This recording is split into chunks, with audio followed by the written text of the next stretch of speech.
Hello, everyone. Thank you for tuning in to this week's edition of the Boerne Brew here on Boerne Radio, 103.9 FM and 1500 AM. And you can also listen on the Boerne Star website and Boerne Radio websites. I'm the host of today's show. My name's Kerry Barbosa, and I'm the sports editor of the Boerne Star. And joining us today is someone whose voice you'll likely recognize, probably one of the most recognizable voices in all of South Texas, especially if you're a Spurs fan. He was the voice of the San Antonio Spurs for 24 years and called their games on the radio, and before that, he called Texas Longhorn football, basketball, and baseball games. He's recently retired from broadcasting Spurs games, but is still a busy man, and we're glad he took time out of his schedule to be here on the Boerne Brew.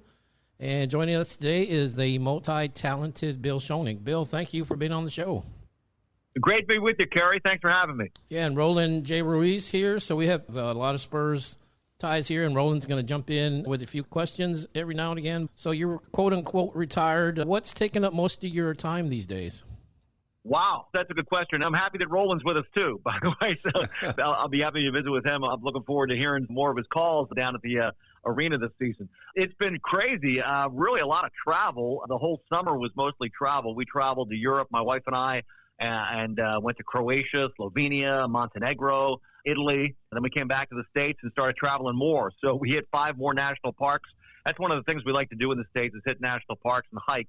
To date, we've been to 38 national parks. So Ken Burns, the documentarian, was right. It's the country's best idea. I think some of the most beautiful places in this country can be found in our national parks. So we'd like to try to get out there several times a year. Yeah, as you know, Kerry, I've been pinch hitting a little bit here and there, doing some high school football just to kind of keep my hand in the business. I've got some basketball games coming up. I'm going to pinch hit for Andy Everett on the UTSA network coming up in November. And then I've got a women's tournament, a college basketball tournament I'm going to do up in Frisco in late November. And Texas State has asked me to pinch hit on a few of their basketball broadcasts this year. So I'll probably do that as well. And then come springtime, I hope to do some college baseball. So I'm going to try to stay busy, try to stay out of trouble. Roland, you know that's difficult for me. Yeah, absolutely. But I'll do the best I can. Retirement, my eye. You're still at it. Yeah, I was going to say, you don't sound like you're retired very much. So, well, you know, the thing is, and I think I mentioned this in a Facebook post recently, I want to stay active but not busy, if that makes any sense. I want to keep doing stuff, but I don't want to be so active that I get tired or I regret a decision that I made. Oh, I got to do that today. You know, I'd like to just do things that I really have a passion about. You guys know, too, that I like to write music and play songs. So I'm probably going to have a gig coming up here in a couple of months in Austin, and I'm 2 songs shy of a CD. So I got 2 more songs before I can release, I guess it'll be my 4th or maybe 5th CD. I don't know. So I keep writing songs. I call them million sellers, not because they're selling 1 million copies, because I got 1 million in my cellar. That's what it is. There you go. Well, I was going to say, you know, besides doing Spurs games, you're involved in the Austin music scene. I know you wrote a book as well, and we'll talk about all that. I know you do imitations because you've done them in the press box with me, and I think you ought to try your hand at stand-up comedy, do imitations, kind of like Rich Little did back in the day. I really appreciate that, Kerry. You know, my wife's got this rule about no stand-up comedy because I wanted to do it. You know, I think I could be decent at it because I got so many stories, not so much jokes, but stories about people like Roland Ruiz. You know, people would be on the edge of their seats to hear stories like that. I don't know why. She said, no, I didn't marry a stand-up comic. I married a play-by-play guy. So I guess she's got a point. So as far as stepping away from the Spurs, was there an internal clock telling you, you know, it's time to step away? I mean, I know you were commuting from Austin, and you would stay in San Antonio sometimes, so I'm sure the grind of the drive got to you. But what was it internally telling you it was time to walk away from the Spurs? You know, it was a very, very difficult decision because this is what I do. This is my passion, and I've done it for a long, long time. And it's not just the 24 years with the Spurs. It's the 46 years overall that I had to kind of look back on and think, do I want to end this as far as a full-time occupation? My wife had just retired. She was very anxious to do some traveling and do some different things, and I didn't want to hold her back. So when she retired in December, we talked a lot in the months right after that and made the decision that April would be my final game. Mid-April, we played the Toronto Raptors on a Sunday afternoon game. And the Spurs were very gracious and very kind. They accepted it without fighting me too much on it. I will say that Mike Kikarillo said, I don't like this. So he's the director of broadcasting, and he was a great guy to work for 24 years because he basically just let me do my job. He was not one of those bosses that was always over my shoulder checking my work or whatever. He just kind of let me go, and he knew that I was a self-starter and really didn't need much of a push. So And what a nice run it was for me during those 24 years of the Spurs. But I think that, the fact that I wanted to do some other things, the travel was getting to me a little bit. I love travel, but 82 games a year is a lot. You mentioned that drive from Austin to San Antonio. And I wanted to do some other stuff. I wanted to do some college baseball this spring, maybe do some football next year. I did some high school football this year. And we'll see, maybe do some other stuff, as I mentioned. You talked about my book. I wrote a book during COVID called Stories, Sports, and Songs. It's basically about my life. Instead of one long story, I wrote 100 short stories, just little things that happened to me during the course of my life. And some of the stories are pretty interesting because I've led kind of a charmed life. And, when I went in small market radio, we had technical problems. A lot of the things I write about early in the book's my early life. And then, of course, there's a big chunk of it about the Texas Longhorns and the San Antonio Spurs. Well, you and I have worked a couple high school football games together, and both of them, I believe, were when the Spurs were playing in San Antonio. They were preseason games, but that Friday night they were playing. And I asked you if you missed that part of it, and you said kind of, but not really. How would you explain how much you're missing it right now? Well, I did watch the opener when the Spurs played the Dallas Mavericks, and very happy to see Victor Wembanyama's performance, by the way. He was great. But, so there's part of me that's going to miss it for sure, Kerry. But, again, it was a decision I made. I thought about it for a long time. I prayed about it. And I'm very, very happy with the decision, especially with the fact that I got all this other stuff going on, and I've got time to do some other things that I haven't had a chance to do before. So I'm looking forward to retirement, but I'm also looking forward to continuing to do some work here and there and, not hanging them up completely.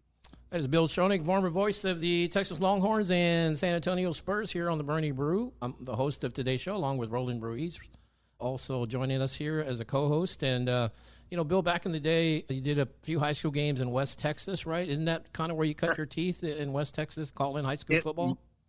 That's exactly right. You got to start somewhere, right? So I was in a little town called La Mesa. I went through culture shock, because I was from the East Coast. So it took a minute, to adjust to life in West Texas. My favorite part of that whole thing was, being from Philadelphia and being from the inner city and not really knowing too much about West Texas. When I got out there, I had to do news. I had to broadcast news as well as sports because, as you guys know, in small market radio, jobs overlap. You got to do a little bit of everything, right? Kerry, you know all about that. Yeah. So anyway, I had to do news, so I introduced myself to the sheriff. And it was like he was right out of Central Casting, Roland. He had the big white shirt. It was starched shirt. He had the white cowboy hat, the big belt buckle belly. I think he had a spittoon. So anyway, when I introduced myself, he said, "Where did you say you were from, boy?" And I said, "Philadelphia, Pennsylvania." He goes, "Well, that makes you a blue-bellied Yankee." I said, "A blue-bellied Yankee?" I said, "Sheriff said that. Now, you're talking about the Civil War? I think that ended in 1865? And this was 1980. I said, "That's 115 years ago." He goes, "Well, that war didn't end for all of us, boy." Wow. Well, so you had a great time in West Texas, it sounds like. And then I did. I actually did because the radio station there wanted to do everything. So I got to do a ton of games and really improve my craft because when I first started out, it was kind of learning by example, I guess, but listening to other people. But getting the chance, 3 years I was there, and we did football, basketball, baseball, little dribblers, Babe Ruth League. I mean, I got a ton of games in. So by that time, after 3 years, I was good enough to get a job at Sam Houston State and do their games. Hey, Bill, let me ask you, of course, being a Philadelphia native, as you just mentioned, and I've enjoyed many of your posts on social media and come to find out that you, like me, a product of the Catholic school system as you graduated from high school at West Catholic, correct? That is correct. And it was a wonderful experience. The first 8 years I had nuns.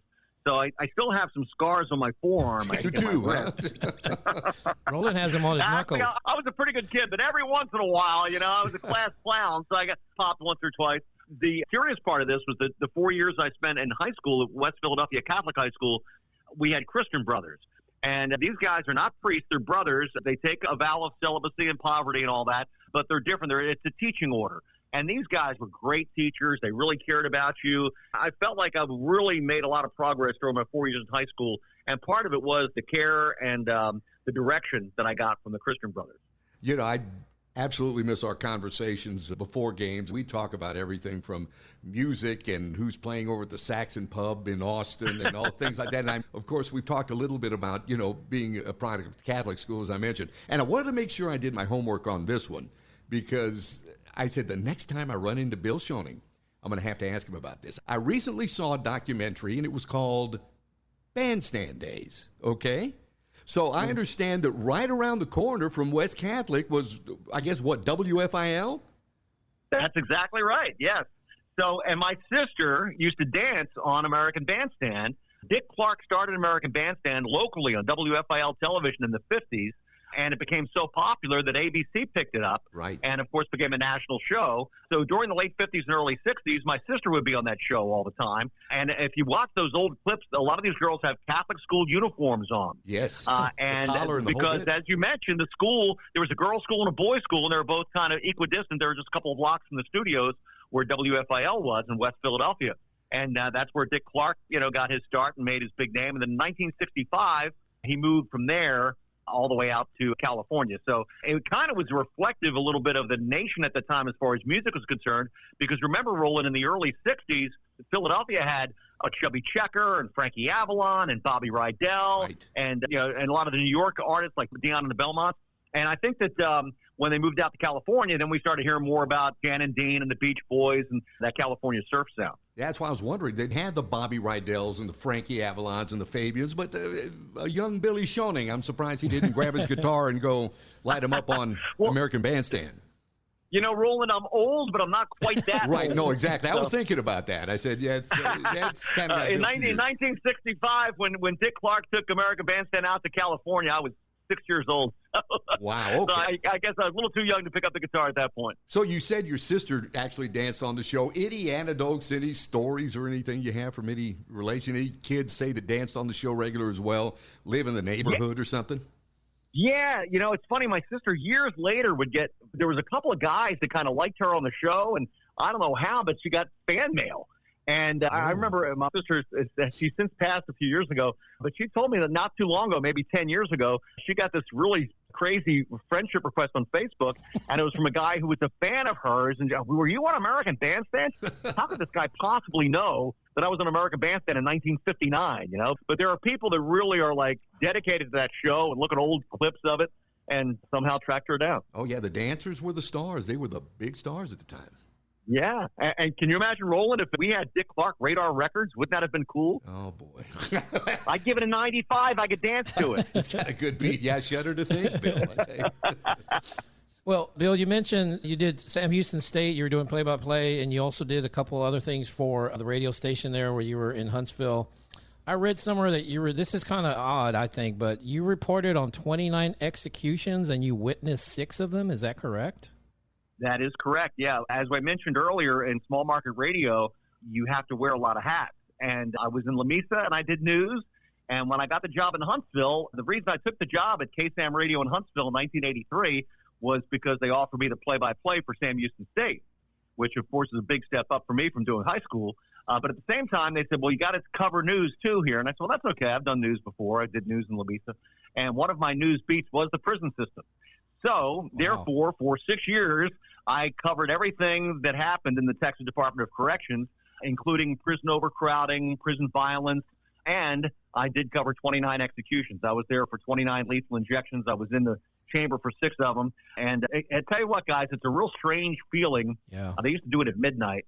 But when you cover an execution and you're there at the prison and you're reporting on it, and then you leave to go to your car, and it's this eerily quiet moment, because it's dark, it's 1 a.m., and I just got done work, and I'm walking in my car, and I just watched somebody get executed, So it was, I remember as a young reporter, that was just kind of my skin's crawling today thinking about it, because I had to go out on Wednesday. Wednesday at 9, Roland, was death row interview day. Wow. So I got to interview some death row guys, including Ronald Clark O'Brien, the Candyman, and the one I remember the most was Henry Lee Lucas, who, of course, is a drifter and murderer and was sentenced to death and never did get executed. He died in prison at the age of 64 from cancer because all he did was smoke cigarettes. In fact, when I asked for an interview with him, he was scheduled to die, but they gave him a stay of execution at this time. It was probably 1985, 86, somewhere around there.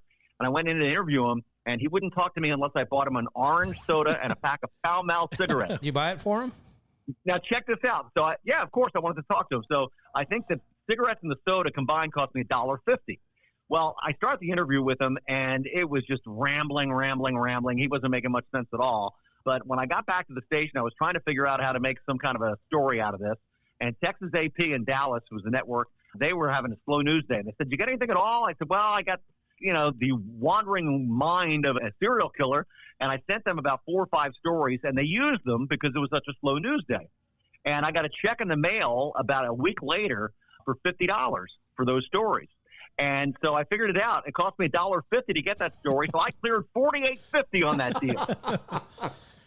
Yeah, you got to do what you got to do, If you interview a death row inmate, you got to cash in. There you go. That is Bill Schoening joining us here on the Boerne Brew. I'm the host along with Roland J Ruiz. We are co-hosting today. So I know, Bill, you did some radio talk show when you were in Austin, because after Sam Houston State, you went to University of Texas, right? Yeah, that was a big break in my career. KLBJ Radio, owned by Lady Bird Johnson at the time. She has since sold the station. She passed away, and the station later got sold by the family.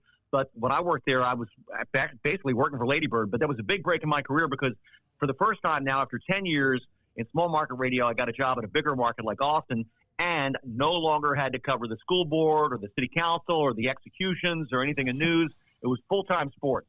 So, and of course, full-time sports in Austin means covering the Longhorns. So right. I got to cover the Longhorns for 12 years. I started out actually as the color analyst for Brad Sham, who was doing the play-by-play at the time. Brad, longtime voice of the Dallas Cowboys, actually did the Longhorns for a few years, and I kind of broke in doing color for him. And then the station in Dallas lost the rights to the Cowboys, so he had to change stations. Therefore, KRLD in Dallas no longer had Brad. Brad went to KLAF in Dallas. Long story short, I was able to move over into the play-by-play job. Jerry Trupiano took it for 1 year, and then it was me after that. So for 9 years, I was a play-by-play guy. For 12 years overall, I was on the network. And when I was doing play-by-play, my analyst was Craig Way, who took over when I left for the Spurs, and Craig's still there. Yeah. So Craig's been the play-by-play guy now for a quarter of a century at the University of Texas. Was Mac Brown the coach that whole time when you were there? No, not the entire time. I started out, I had 3 different football coaches at Texas, believe it or not. When I got there, David McWilliams was the head coach, and then he was replaced, of course, by John Makovic. I got there in 92. That was my first year doing play-by-play. And then, of course, Mac Brown came in 98. So I had 3 football coaches. I had 2 basketball coaches. I was there for Tom Penders and Rick Barnes, and 2 baseball coaches, both Hall of Famers, Augie Urito, and, of course, before that, the legendary San Antonio native, Cliff Gustafson. Was Ricky Williams, did he win the Heisman when you were there?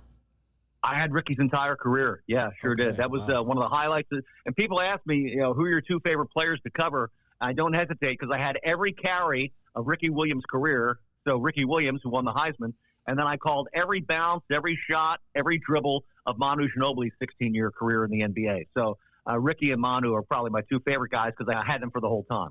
Bill, I mentioned this to you, and I don't know if I've ever mentioned it to Kerry and our listeners right now, but one of my favorite memories was back in the early 90s. I was living in Victoria, Texas, and on Sunday afternoons after I'd go to Mass and start playing with the AM dial, I was fortunate enough to sometimes pick up KLBJ on a skip. It was almost appointment listening for me to listen to you do Longhorn baseball. The way you come across, Bill, it's like you're visiting with a friend. A friend there is talking to you about this baseball game, and you can't ask for more from a play-by-play guy, I think, than to give you that feeling when you're enjoying a game. Well, those are very nice words, Roland. Baseball was my first love. I played baseball through high school, played organized ball for 9 years, really have a passion for baseball. But, of course, all my opportunities came as far as professional, mostly with the NBA, right? So, I mean, in 2001, when I was the voice of the Longhorns, I wasn't looking to move anywhere, and in fact, I was thinking about maybe trying to send out some stuff for baseball. But no, I'm good. I was very, very happy being the voice of the Texas Longhorns. And then out of the blue, WAI called, and then, of course, the Spurs were part of that as well. And they really laid out an offer that I couldn't refuse, and then really enjoyed it. And, I didn't look back at all. No regrets at all. I loved the fact that I was able to cover all those great teams with the Spurs for those years. And, yeah, my first year gone, by the way, the Longhorn baseball team won the College World Series. And it was funny because I believe Kirk Bowles, who was a columnist for the Austin American Statesman at the time, said, we figured out what was wrong with Longhorn baseball. They had to get rid of their play-by-play guy. That would have been true, except the second year I was with the Spurs won it. That was the 2003 championship. So I said, well, it wasn't me. It wasn't the radio play-by-play guy. Yeah, so you joined the Spurs, in 2001? Is that what it was, 2001? 2001, 2002 was my first year, yes, sir. Okay, and so then you were there, a part of 4 championships, 2003, 05, 07, and then 14. The 4 championship seasons that you called, does one kind of stand out to you? A little bit more than I always think that the 14 was probably my favorite because of what happened in 13. when they lost that heartbreaker to Miami in 7 games and had Game 6 wrapped up and didn't finish the job. Right. So I think that, coming back, that entire team basically intact with a mission to win the championship. And they love the fact that Miami got in from the East because that was the team they really wanted to face. And that final series there, that 2014 final series where they absolutely dominated the Heat, even though the Heat did get a win, it was 4-1. That's some of the best basketball guys I've seen in my lifetime. The fact that they shared the ball so well, I think they shot 54%. They were just so efficient and just so, I don't want to say they were flawless because everybody makes mistakes during the course of a game, but that's as perfect a basketball as I've seen in a long, long time. Yeah, they were definitely motivated that year. And, I was working a high school game with you, and you wore the 2014 championship ring. And people in the press box were kind of going nuts about it, I thought. Well, I used to wear the ring every once in a while, kind of show it off because, my ring. But now I realize that people really do enjoy it. Yeah. And they enjoy touching it and taking a picture with it, doing a selfie, sharing it on social media, whatever. So that's one of the reasons why I'll wear the ring on occasion now, because I really enjoy watching other people enjoy it. A lot of people, when they get that ring, they put it in a box and it stays in a drawer. To me, enjoy it, share it, and let other people enjoy it as well. So how often do you wear the ring? Only when I work high school football games with Kerry Barbosa. Only then. Wow, I'm special then. I feel special. But no, I actually did wear it that week because I had run into some people the week before. I thought, this guy will get a kick out of it, because they're Spurs fans, obviously. Right. So, fans enjoy seeing that. Well, one guy took the ring out of the booth that we were in, and he was walking around the press box showing it to people, and I was just like, man, I hope this guy comes back. Well, no kidding. Yeah. No, I had people, I had little scouts. I had eyes on him. He wasn't going anywhere, I made sure. He was the same guy that missed the extra point. You remember that? He was the scoreboard guy. Yeah. And I said, wait a minute, they didn't put the extra point up there. It's a 6-3. It should be 7-3, right? And Kerry had me. He said, no, I think the extra point was good. So I walked down the hall, and I said, did that extra point not count? He goes, oh, I wasn't paying attention. Sorry, thanks. And then as I'm sitting there, he puts 7 up. Let's give him a point. I hope they got one. So anyway, it was a good football game, too, by the way.